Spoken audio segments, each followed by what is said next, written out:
أهلا بيكم وحلقة جديدة مع دكتور وليد شوقي من برنامج استشارة طبية. بعد ما وزارة الصحة أعلنت من الفيروسات اللي هي المنتشرة، احنا اتكلمنا قبل كده عن المخلوي التنفسي وقتلناه بحثا قبل ما أي حد يتكلم زي ما حضراتكم عارفين، ولكن بما ان هم اتكلموا كمان عن الادينو فيروس اللي هو الفيروس الغدي، وبناء على ان فيه ناس كتبت في التعليقات ان فيه التهاب بيحصل في العين، عايزين نفهم ايه الحكاية دي.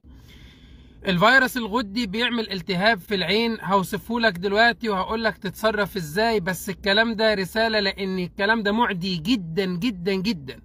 الفيروس ده لما بيجي في العين بيعدي قوي، يعني انت لازم تتعامل مع العين اللي فيها العدوى بشكل مهم جدا في البيت عشان خاطر ما تعديش غيرك. الفيروس ده بيخلي العين لونها محمر جدا، بيبقى فيها دموع، بيبقى فيها ألم، بيكون في الغالب بعد دور برد، لأن دور البرد اللي بيجي بالأدينو فيروس في الغالب بيعمل التهاب العين في ناس كتير جدا، مش كل الناس بس ناس كتير جدا. يعني ممكن يعمل التهاب في الغدد الليمفاوية، وكمان ممكن يعمل التهاب في العين. الادينو فيروس ده بيعمل التهاب الملتحمة الفيروسي اللي بالادينو فيروس او الفيروس الغدي. بتلاقي العين محمرة قوي وفيها ألم وفيها دموع، تمام، وممكن تلاقي ان في افرازات لونها شفاف او فاتحة جدا. بس بنفرق ازاي بين البكتيريا والفيروس؟ لان ده مهم جدا. التهاب العين البكتيري في الغالب بيبقى فيه عماص شديد جدا، قافل العين الصبح لما تصحى من النوم مش عارف تقفل عينك، والعين مورمة وملتهبة ومحمرة. هل يا ترى اشوف الدكتور بتاعي؟ طبعا يفضل، مفيش اي شك في كده، ولكن احنا بندي ارشادات مهمة جدا عشان المجتمع اللي حواليا وعشان انا ابقى عارف ايه ده. يا جماعة الكلام ده رسالة وصلوها لكل الناس لأنه معدي ومعدي جدا، وفي الوقت الحالي أنا بنصحك ما تلمسش عينك بإيدك إلا وإنت غاسل إيدك كويس قوي بالمية والصابون لمدة 20 ثانية، أو استخدمت كحول عقمت بإيدك. الفيروس ده بيتنقل عن طريق التلامس، لو العين دي لمست أي حاجة. لو انت بتنشف وشك بفوطة وحد في البيت استخدم نفس الفوطة هيتعدي بالفيروس ده في عينه. لو انت استخدمت نفس الفوطة من العين دي للعين دي هتعدي العين التانية. لو حد بينام على السرير ده وحد جه ينام على نفس المخدة ديت هيتعدي عينه بالفيروس بتاع الفيروس الغدي ويعمل له التهاب في العين. لما حد من عنده الفيروس ده بيدخل عيادة عند الدكتور، الدكتور بيفضل يعقم كل حاجة عشان خاطر ما تتنقلش لبقية العيانين منه. الفيروس ملوش علاج لانه هو بيروح لوحده، ويبقى استخدم بس الشخص عبارة عن قطرة دموع اللي هي الارتفيشال تيرز لحد ما بيروح لوحده. هل اروح للدكتور بتاعي؟ يفضل. ليه؟ لان الدكتور بتاع حضرتك بيحط قطرة صبغة فلوريسين في العين ويطمن على القرنية ان مفيش اي مشكلة، ان مفيش اي قرح. الكلام ده مهم جدا، مهم جدا، ولكن المهم جدا جدا جدا ان انت لما بتعمل عينك دي بتعمل فيها 3 حاجات لحد ما تشوف الدكتور بتاعك. رقم 1، كمادات المية الساقعة بتساعدك قوي ان الموضوع والقلق اللي في العين ده يهدى. يبقى كمادات مية ساقعة بتجيب زي اي حاجة كيس ساقع ولا حاجة، بس تكون حاجة نظيفة او تغطيه بحاجة نظيفة وتحطه على عينك دي، والحاجات دي ترميها. العين بيبقى فيها افرازات طبعا زي ما بقول لكم، دموع كتير وافرازات بيبقى فاتحه. لازم حضرتك تنشف ده ازاي؟ بمنديل، وهذا المنديل لازم ترميه في الزباله، يعني تعدمه. ما ينفعش تلمس دي وتنقل على العين التانية، لان سهل جدا ان انت تعدي العين التانية. ما ينفعش نستخدم فوط مع بعض يا جماعة، الكلام ده مهم جدا. لو طفل عنده الالتهاب ده بلاش يعدي الأطفال التانيين اللي معاه في المدرسة. حد هيقوله بعدين مش هنخلص، هو الفيروسات دي بتبقى موجة كده وبتعدي، هو مش خطير قوي، ولكن لازم نبقى عارفين بنتعامل معاه ازاي. هتلاقوا بعد شوية بعد ما بنقول الفيديو ده 2-3 كل الناس بتتكلم لأن في مشكلة، لأن الناس ما عملتش الخطوات الاحترازية اللي احنا بنقولها لحضراتكم دي، وبالتالي دخلوا في المشكلة طبعا ان هي تبقى اكبر بكتير.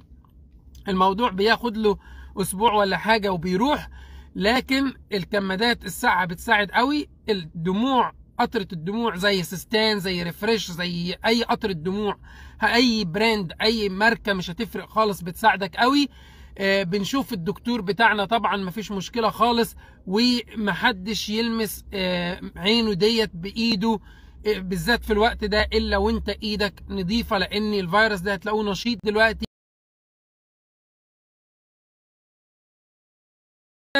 ابدا بايه للسخونه؟ هتقول لي كتفلاي. كتفلاي ده تبع العيله بتاعت يعني ما ينفعش ودي كتفلاي ودي دولفين مع بعض.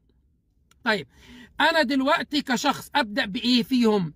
ابدا بالدولفين، ابدا بالبروفين، ولا ابدا بالابيمول والسيتال والبرامول والبرال؟ الاسامي دي عشان بس ما حدش يقول لي اكتب لي الاسامي وبس، الاسامي دي مكتوبه في بوست على الصفحه، ارجع هتلاقيه موجود، كاتب العائلات ومقسمهم مجموعه الف ومجموعه ب وكاتب الاسامي بتاعت الحاجات دي، ارجعوا شوفوها ارجوكم. حد بيقول الفولتارين والديكلوفيناك دول تبع عيله البروفين، دول تبع عيله البروفين. برضه بيحصل مع الكبار، واحد سخن يروح واخد ايه؟ ياخد النوفالدول مثلا، نوفالدول ده 1000، او خد ابيمول 1000 حبيتين، او خد طبعا نوفالدول حبايه واحده هي 1000، او خد نوفالدول او برامول او سيتال او ابيمول. العيله دي ما ينفعش يا حبيبي تاخده قبل 6 ساعات، ما ينفعش تكرره تاني قبل 6 ساعات. تعبت في النص تاخد من العيله الثانيه اللي هي البروفين، تمام، او الموترين. يبقى انت بسهوله كده. انا ليه انت عايز تعقد اسمع نفسك في الاسامي؟ انت خدت مثلا كواحد كبير في السن خدت نوفالدول او خدت ابيمول مثلا، ورجعت السخونه قبل ال6 ساعات، يبقى تاخد من العيله الثانيه اللي هي ايبوبروفين او بروفين او كتافلام او كتافاست او العيله دي، تمام، اللي هي البروفين او الايبوبروفين او الموترين. فهمتوا الحته ازاي؟ دول عيلتين ما ينفعش، طالما خدت واحد فيهم لازم تصبر 6 ساعات. ابدا بمين؟ ابدا بالعيله اللي مكتوب عليها الاسم العلمي اللي هو باراسيتامول عندكم في مصر او اسيتامينوفين.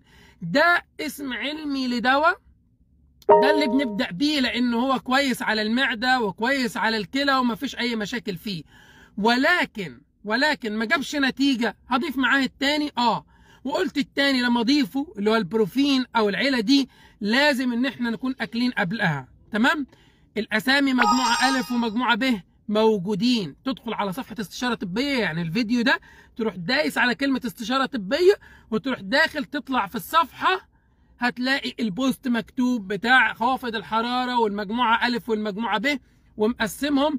المجموعه الف لا تعطى طالما واحد فيها خدته لازم تستنى 8 ساعات، والمجموعه ب طالما واحد فيها خدته 6 ل 8 ساعات، ودي 6 ل 8 ساعات ينفع يتاخدوا بالتبادل، واحد من هنا وواحد من هنا، انما ما ينفعش يتاخدوا مع بعض.